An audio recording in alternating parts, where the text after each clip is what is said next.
Halo Tribuners, berikut rangkuman peristiwa kriminal di Indonesia hari ini. Berita pertama, fakta baru terungkap dalam kasus tewasnya pegawai Dishub Makassar Najamuddin Sewang yang didalangi Kasatpol PP Kota Makassar Iqbal Asnan pada Jumat 20 Mei 2022. Kasatpol PP tersebut diduga menghabisi Najamuddin karena motif cinta segitiga. Iqbal Asnan telah merencanakan pembunuhan tersebut sejak 2020. Pelaku utama lantas menyuruh 4 eksekutor yakni S atau Sulaiman, CA, SL dan A atau Asri dalam kasus pembunuhan ini.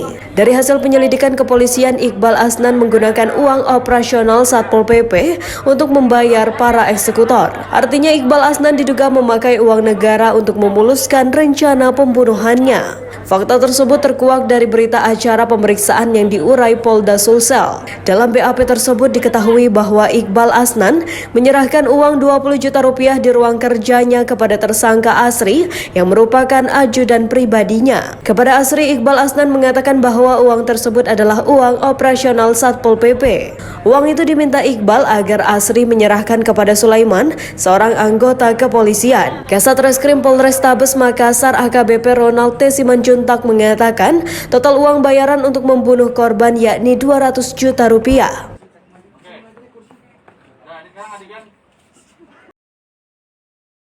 Berita kedua, Kepolisian Resor Bukit Tinggi mengungkapkan peredaran 41,4 kg sabu-sabu. Sebanyak 8 orang tersangka diamankan polisi dalam pengungkapan tersebut. Mereka berinisial AH, DF, RP, TS, AR, AB, MF, dan NF. Kapolda Sumbar Irjen Pol Teddy Minahasa mengatakan para tersangka diamankan di wilayah hukum Polres Bukit Tinggi. Ia menyebut para tersangka itu umumnya berdomisili di Kota Bukit Tinggi dan Kabupaten Agam. Di antara mereka ada yang berstatus sebagai pengedar dan pengguna serta ada sebagai bandar. Kasus ini tambahnya merupakan jaringan global dan terindikasi barang-barangnya berasal dari luar negeri. Perwira tinggi Polri itu mengungkapkan total harga dari barang haram tersebut mencapai 62,1 miliar rupiah. Teddy menambahkan saat ini pihaknya masih mengembangkan kasus ini. Pantauan tribunpadang.com saat press release, barang haram itu dibungkus dalam banyak kantong. Selain barang bukti sabu-sabu, polisi juga mengamankan barang bukti lainnya. Para tersangka dikenakan pakaian tahanan dengan kepala ditutup topeng.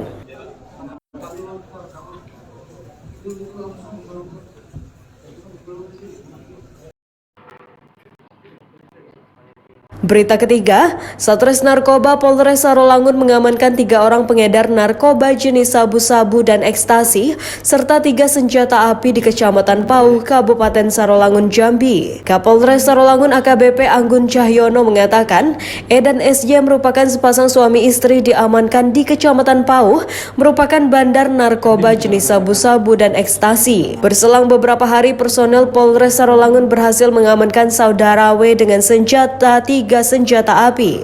3 orang tersebut ternyata masih berstatus keluarga, 2 diantaranya adalah suami istri. Barang bukti yang berhasil diamankan oleh personil yakni narkotika jenis sabu 21 klip plastik dengan berat total 5,68 gram, narkotika jenis ekstasi 1 butir, 2 pucuk senjata api laras pendek, 1 pucuk senjata api laras panjang, dan 5 butir amunisi aktif. Sindikat pengedar narkoba dengan menggunakan senjata api rakitan, Kapolres mengatakan dengan adanya pengungkapan kasus tersebut akan lebih baik lagi untuk memberantas narkoba maupun peredaran senjata api di wilayah Sarolangun.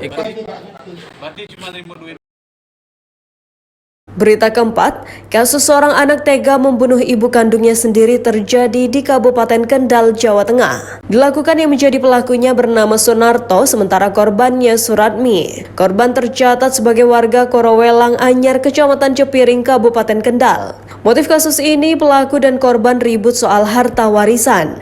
Kasus ini bermula saat korban ditemukan tergeletak di bawah lantai rumahnya pada Minggu 19 Desember 2021. Saat itu korban mengalami luka ringan diduga akibat penganiayaan di bagian kepala dan wajahnya. Suratmi kemudian dilarikan ke RSUD Dr. Suwondo, namun sayangnya nyawa korban tidak tertolong. Polisi kemudian melakukan pendalaman dengan melakukan autopsi dan olah TKP. Hasilnya korban meninggal dunia karena dibunuh. Polisi membutuhkan waktu berbulan-bulan untuk mengungkap kasus kematian Suratmi. Pelaku pembunuhan yang diketahui anak korban sendiri berhasil diamankan pada Rabu 18 Mei 2022 dini hari.